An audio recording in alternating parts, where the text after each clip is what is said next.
ولو ترى إذ وقفوا على النار فقالوا يا ليتنا نرد ولا نكذب بآيات ربنا ونكون من المؤمنين بل بدا لهم ما كانوا يخفون من قبل ولو ردوا لعادوا لما نهوا عنه وإنهم لكاذبون وقالوا إن هي إلا حياتنا الدنيا وما نحن بمبعوثين ولو ترى إذ وقفوا على ربهم قال أليس هذا بالحق قالوا بلى وربنا قال فذوقوا العذاب بما كنتم تكفرون قد خسر الذين كذبوا بلقاء الله حتى إذا جاءتهم الساعة بغتة قالوا يا حسرتنا على ما فرطنا فيها وهم يحملون أوزارهم على ظهورهم ألا ساء ما يزرون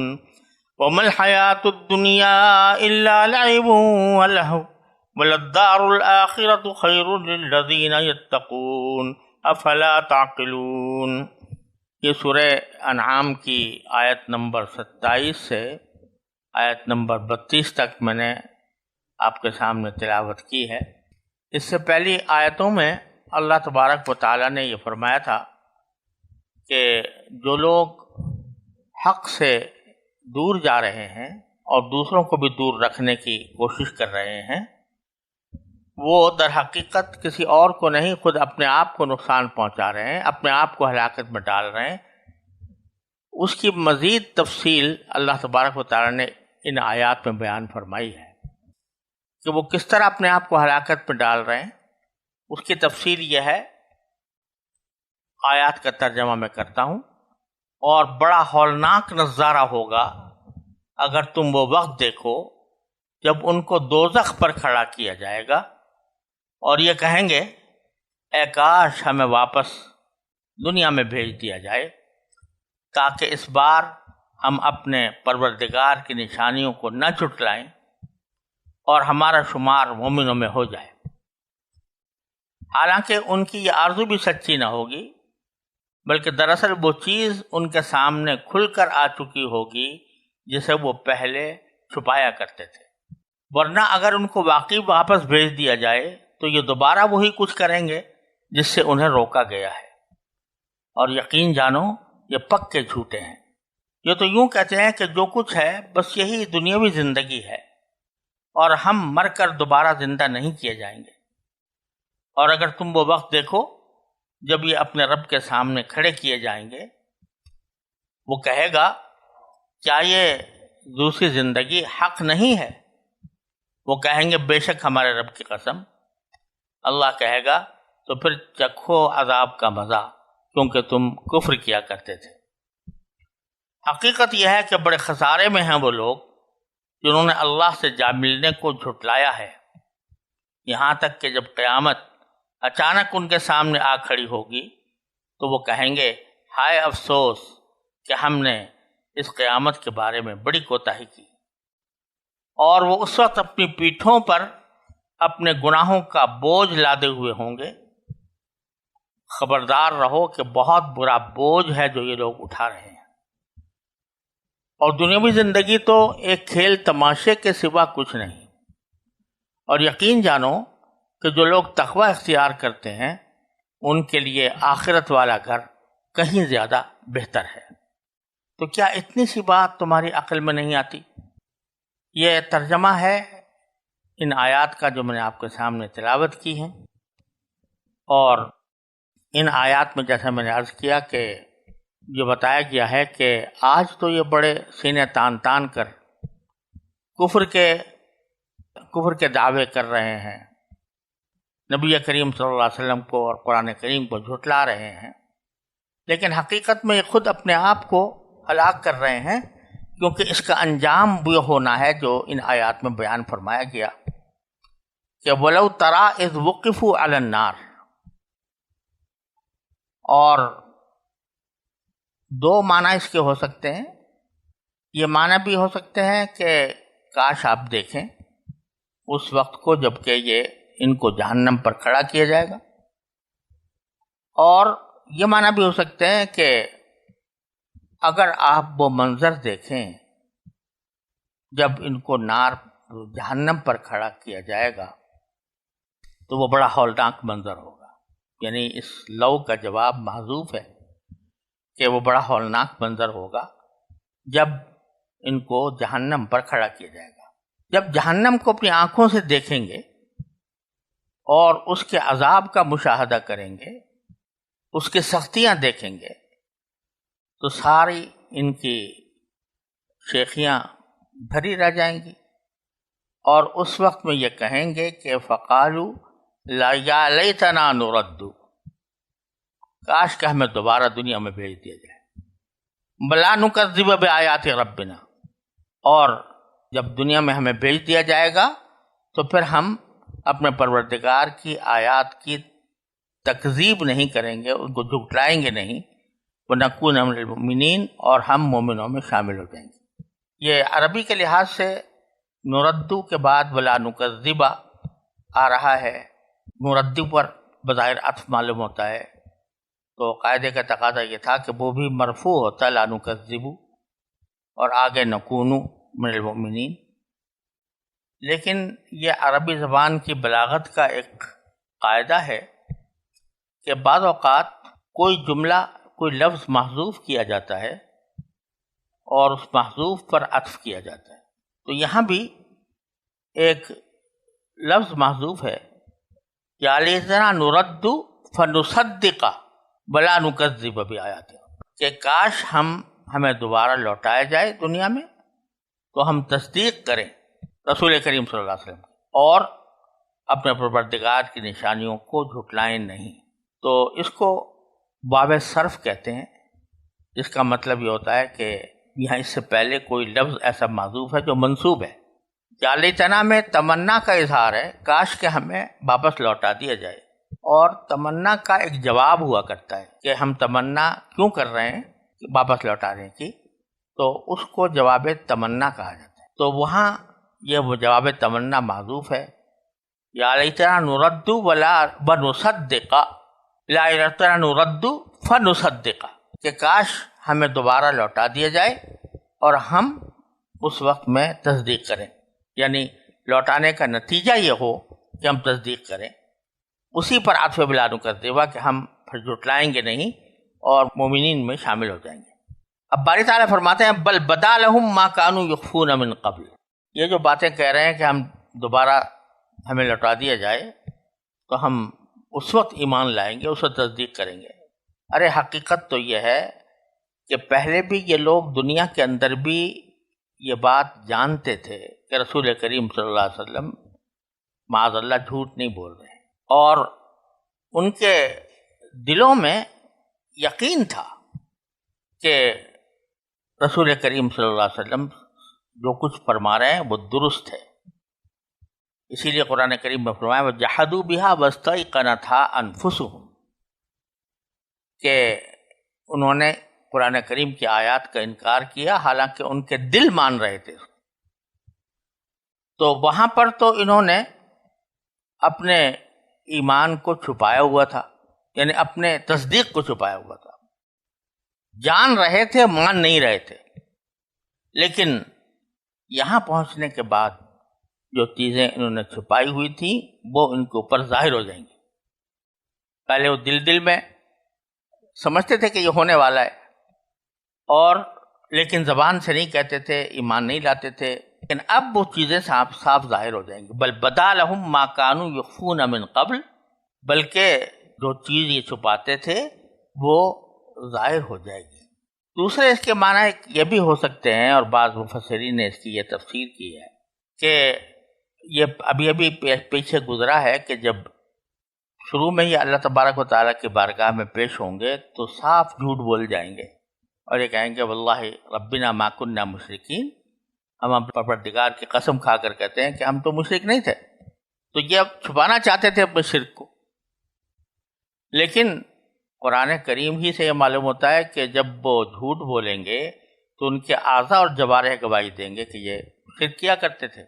تو جس چیز کو یہ چھپا رہے تھے، یعنی اپنا کفر و شرک، تو کہہ رہے تھے ہم مشرک نہیں تھے، اب ان کے ہاتھ پاؤں کی گواہی سے وہ چیزیں ظاہر ہو چکی ہوں گی. اس واسطے مجبور ہو کر یہ کہہ رہے ہیں کہ کاش ہمیں واپس بھیج دیا جائے تو ہم تصدیق کریں، مومنین میں شامل ہو جائیں. حالانکہ اللہ تعالیٰ فرماتے ہیں وَلَوْ رُدُّوا لَعَادُوا لِمَا نُهُوا عَنْهُ، اگر واقعی ان کو واپس بھیج بھی دیا جائے دنیا میں تو پھر یہ وہی کریں گے جس سے ان کو منع کیا گیا ہے، کیونکہ طبیعت میں ہے عناد. تو دنیا میں بھیجنے کے بعد یہ سب نظارے دیکھے اور اس کے بعد نظارے دیکھنے کے بعد دنیا میں دوبارہ بھیجا گیا تو اس کے بعد بھی یہ انکار کر دیں گے اور کہیں گے کہ ہم نہیں مانتے. اب سوال یہ پیدا ہوتا ہے کہ جب دنیا میں واپس جائیں گے سب کچھ دیکھ کر، جہنم دیکھ لی، اس کا عذاب دیکھ لیا، اللہ تعالیٰ کے سامنے پیش ہو گئے، تو پھر اگر دوبارہ جائیں گے تو کس وجہ سے پھر یہ دنیا میں بھیج دینے کے بعد یہ پھر بھی انکار کریں گے؟ تو میرے والد ماجد حضرت مولانا مفتی محمد شفیع صاحب رحمۃ اللہ علیہ نے کہ یہ فرمایا جواب میں کہ یہاں پہلے یہ سوال پیدا کیا کہ یہاں ایک سوال یہ ہوتا ہے کہ جب قیامت میں دوبارہ زندہ ہونے کو اور پھر حساب کتاب جزا و سزا کو آنکھوں سے دیکھ چکیں گے تو یہ کیسے ممکن ہوگا کہ پھر یہاں آ کر اس کا انکار کریں؟ جواب یہ ہے کہ انکار کرنے کے لیے یہ لازم نہیں ہے کہ واقع میں ان کو ان واقعات اور حقائق کا یقین نہ رہے، بلکہ جس طرح آج بھی بہت سے کفار و مجرمین اسلامی حقائق کا پورا یقین رکھتے ہوئے محض عناد کی بنا پر ایک انکار اور تکذیب پر جمے ہوئے ہیں، اسی طرح یہ لوگ دنیا میں واپس آنے کے بعد بھی قیامت اور دوبارہ زندگی اور آخرت کے تمام حالات کا پورا یقین رکھیں گے، اس کے باوجود محض شرارت عناد سے پھر تکذیب پر اتر آئیں گے. جیسے یہود کے بارے میں اللہ تعالیٰ نے ارشاد فرمایا کہ وہ خاتم الانبیاء صلی اللہ علیہ وسلم کو اس طرح پہچانتے ہیں جیسے یہ لوگ اپنے بیٹوں کو پہچانا کرتے ہیں، مگر اس کے باوجود آپ کی مخالفت پر تلے ہوئے ہیں. خلاصہ یہ کہ خالق کائنات اپنے علم ازلی کی بنا پر جانتے ہیں کہ ان لوگوں کا یہ کہنا کہ دوبارہ دنیا میں بھیج دیے جائیں تو وہ مومن بن جائیں گے، یہ بالکل جھوٹ اور فریب ہے. اگر ان کے کہنے کے مطابق دوبارہ دنیا کو پیدا کر کے ان کو اس میں چھوڑ دیا جائے تب بھی وہی کریں گے جو پہلی زندگی میں کیا تھا. اور ایک روایت ہے جو معجم طبرانی میں آئی ہے، اس میں نبی کریم صلی اللہ علیہ وسلم سے یہ بات منقول ہے کہ حساب کتاب کے وقت اللہ تعالیٰ حضرت آدم علیہ السلام کو میزان عدل کے پاس کھڑا کر کے فرمائیں گے کہ اپنی اولاد کے اعمال کا خود معائنہ کریں، اور جس شخص کے اعمال صالحہ اس کے گناہوں سے ایک ذرہ بھی بڑھ جائیں تو اس کو آپ جنت میں پہنچا سکتے ہیں. اور حق تعالیٰ کا ارشاد ہوگا کہ میں جہنم کے عذاب میں صرف اسی شخص کو داخل کروں گا جس کے بارے میں میں جانتا ہوں کہ اب وہ اگر دوبارہ دنیا میں بھیج دیا جائے تو پھر بھی وہی حرکتیں کرے گا جو پہلے کر کے گیا ہے. تو اس سے یہ بات معلوم ہوتی ہے کہ اللہ تعالیٰ اپنے علم ازلی سے جس کے بارے میں سمجھیں گے اس کے بارے میں یہ فرما رہے ہیں کہ لو ردوا لعادوا لما نہوا عنہ وانہم لکاذبون. اور یہ جھوٹے ہیں، یعنی جو کہہ رہے ہیں کہ دوبارہ ہم جا کر ایمان لے آئیں گے، یہ در حقیقت جھوٹ بول رہے ہیں. ان کا کوئی ارادہ نہیں ہے، وہاں جا کے کوئی ارادہ نہیں ہوگا، اور یہ پھر اسی عناد کی کارروائیوں میں مصروف رہیں گے. وَقَالُوا إِنْ هِيَ إِلَّا حَيَاتُنَا الدُّنْيَا وَمَا نَحْنُ بِمَبْعُوثِينَ. اب یہ اس کے یا تو ایک مستقل جملہ ہے یہ کہ ابھی تو ذکر تھا ان کافروں کے رسالت کے انکار کا، اب آگے آخرت کے انکار کا بھی ذکر ہے اور اس کا انجام کیا ہوگا وہ بھی بتایا گیا ہے. اور ایک تفسیر کی یہ بھی ہے کہ یہ بقالو یہ اسی ردوا لعادوا لما نہوا عنہ پر عطف ہے، یعنی وہاں جب دوبارہ ان کو دنیا میں بھیجا جائے گا تو پھر یہی کہیں گے. کیا کہیں گے کہ ان ہی الا حیاتنا الدنیا، اور کچھ نہیں ہے، یہ ہماری دنیاوی زندگی ہے. وما نحن بمبعوثین، اور ہمیں دوبارہ اٹھایا نہیں جائے گا. اس کا انجام کیا ہوگا؟ جو لوگ یہ کہہ رہے ہیں کہ یہ سب دنیاوی زندگی ہے اور اس کے بعد کوئی اور زندگی آنے والی نہیں ہے، تو اس کا بھی انجام یہ ہوگا کہ لو تری اذ وقفوا علی ربہم، اگر آپ کاش دیکھیں، یا یہ کہ وہ منظر بڑا عجیب ہوگا جب کہ آپ ان کو دیکھیں گے کہ ان کو کھڑا کیا جائے گا اپنے پروردگار کے سامنے۔ پروردگار کے سامنے کیسے کھڑا کیا جائے گا؟ باری تعالیٰ تو نہ جسم ہے، نہ وہ کسی جہت میں محصور ہیں، لیکن باری تعالیٰ کے سامنے کھڑا ہونے کی جو کیفیت ہے وہ ہمارے عقل و ادراک سے ماورا ہے، لہٰذا اس بحث میں پڑھنے کی ضرورت نہیں ہے۔ یہ بات واضح ہے کہ لوگوں کو پروردگار کے سامنے پیش کیا جائے گا۔ اس وقت باری تعالیٰ فرمائیں گے الیس ھذا بالحق، کیا یہ آخرت کی زندگی، کیا یہ حق نہیں ہے؟ قالوا بلا وربنا، اس وقت وہ کہیں گے کہ ہاں کیوں نہیں، ہمارے پروردگار کی قسم، یہ تو ثابت ہو گیا، موجود ہے سامنے۔ قال فذوقوا العذاب بما کنتم تکفرون، تو باری تعالیٰ فرمائیں گے کہ اچھا پھر چکھو عذاب کا مزہ کفر کرنے کے بدلے میں۔ نتیجہ یہ ہے کہ قد خسر الذین کذبوا بلقاء اللہ، جن لوگوں نے اللہ تعالیٰ کے ساتھ جا ملنے کی کو جھٹلایا ہے وہ بڑے خسارے میں ہیں۔ حتی اذا جاءتہم الساعۃ بغتۃ، آج تو بڑے مگن ہیں دنیاوی زندگی کے اندر، اور بڑے اکڑ اکڑ کر کہہ رہے ہیں کہ اس دنیا کے علاوہ کوئی اور زندگی نہیں ہے، یہاں تک کہ جب قیامت اچانک آ جائے گی، بغتتاً یعنی پہلے سے کوئی اندیشہ کے بغیر آ جائے گی۔ قالو، تو اس وقت کہیں گے یا حسرتنا علی ما فرطنا فیہا، ہائے افسوس کہ ہم نے اس قیامت کے بارے میں بڑی کوتاہی سے کام لیا، کہ اس کو حق نہ سمجھا، اور اس کا نتیجہ یہ ہوگا کہ وَهُمْ يَحْمِلُونَ أَوْزَارَهُمْ عَلَى ظُهُورِهِمْ، اپنے گناہوں کا بوجھ وہ اپنی پشت پر اٹھائے ہوئے ہوں گے۔ أَلَا سَاءَ مَا يَزِرُونَ، یاد رکھو کہ جو بوجھ وہ اٹھائیں گے وہ بہت برا بوجھ ہے، کیونکہ اس بوجھ کا انجام دوزخ ہے، جہنم کا عذاب ہے جو انتہائی سخت ہے، اس لیے ان کے حق میں بہت برا۔ پھر ایک جملہ اللہ جل جلالہ نے ایسا فرما دیا کہ جو کافروں کے لیے بھی ہے اور ہم مسلمانوں کے لیے بھی، کہ وَمَا الْحَيَاةُ الدُّنْيَا إِلَّا لَعِبٌ وَلَهْوٌ، اور یہ دنیاوی زندگی کوئی تو ایک کھیل تماشے کے سوا کچھ نہیں۔ وَلَلدَّارُ الْآخِرَةُ خَيْرٌ لِلَّذِينَ يَتَّقُونَ، اور آخرت کی زندگی، آخرت کا گھر وہ بہتر ہے ان لوگوں کے لیے جو تقوی اختیار کرتے ہیں۔ اب یہ جو فرمایا کہ دنیاوی زندگی کھیل کود کے سوا، کھیل تماشے کے سوا کچھ بھی نہیں، سوال پیدا ہوتا ہے کہ اس میں ہمیں یہ بھی کہا گیا ہے کہ بھئی تم روزی کماؤ، حلال طریقے سے کماؤ، اس کے لیے احکام بھی دیے گئے ہیں، اور انسان وہ عمل بھی کرتا ہے، اسی طرح عبادت بھی کرتا ہے، اللہ تعالیٰ کا ذکر بھی کرتا ہے۔ یہ کہہ دینا کہ دنیاوی زندگی ساری کھیل تماشا ہے، یہ کیسے درست ہوا؟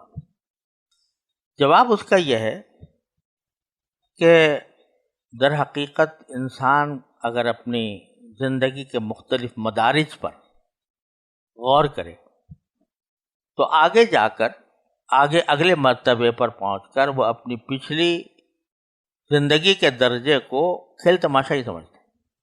بچپن میں جب ایک بچہ ہوتا ہے تو وہ کھلونوں سے دلچسپی رکھتا ہے، ایسے کھیل کود سے دلچسپی رکھتا ہے کہ جو کھیل کود اس کے لیے تفریح کا سبب ہے، لذت کا سبب ہے۔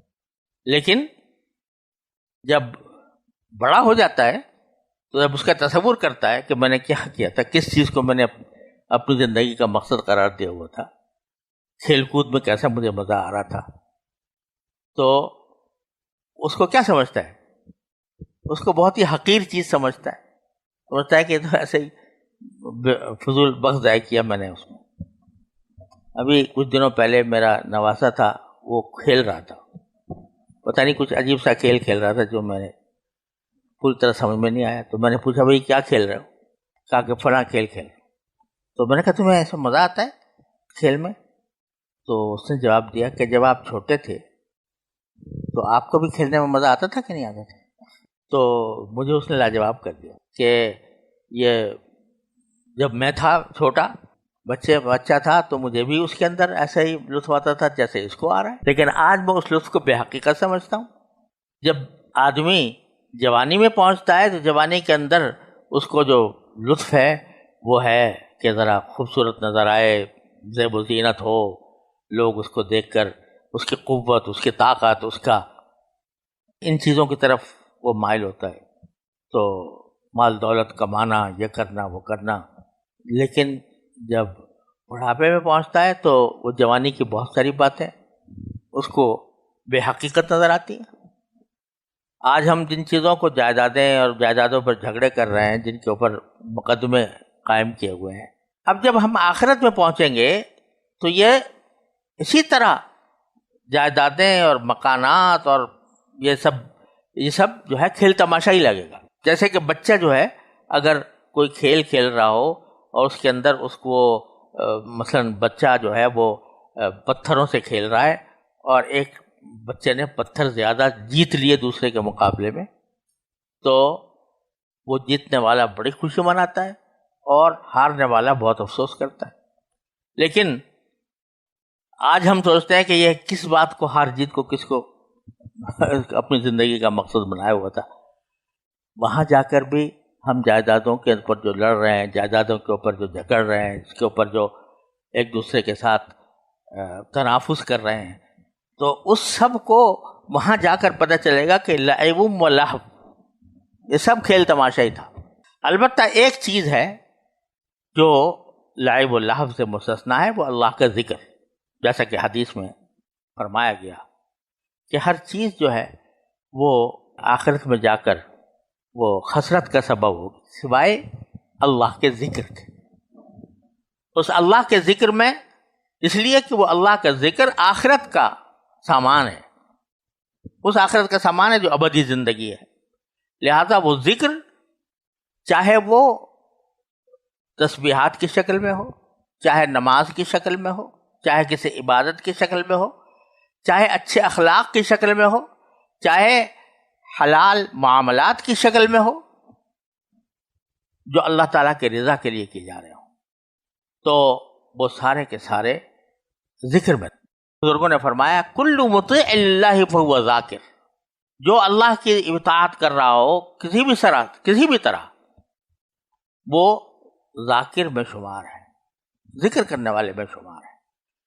وہ بے شک وہاں جا کر اس پر کوئی حسرت نہیں ہوگی، نہ اس کے اوپر کوئی وہی سمجھے گا کہ یہ کھیل تماشا تھا۔ تو حیات دنیا سے مراد یہ ہے کہ وہ دنیاوی زندگی جو اللہ کے ذکر سے خالی ہو۔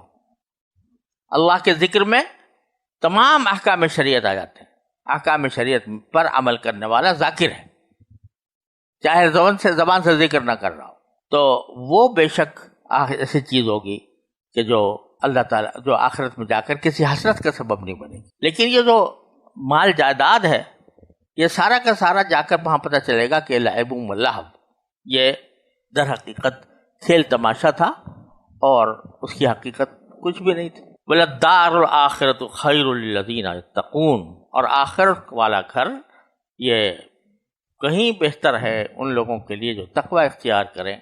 افلا تعقلون، تو کیا اتنی سی بات تمہاری عقل میں نہیں آتی؟ یہ اللہ تبارک و تعالیٰ نے ہم لوگوں کو خبردار کیا کہ ایک حقیقت تمہارے سامنے بیان کی جا رہی ہے اس دنیا کی زندگی کی، تو اس کو اس کے درجے میں سمجھو، دنیا کی زندگی کو جو اس کی حقیقت ہے۔ اللہ تعالیٰ ہم سب کو اس کی توفیق عطا فرمائے۔ وآخر دعوانا الحمدللہ رب العالمین۔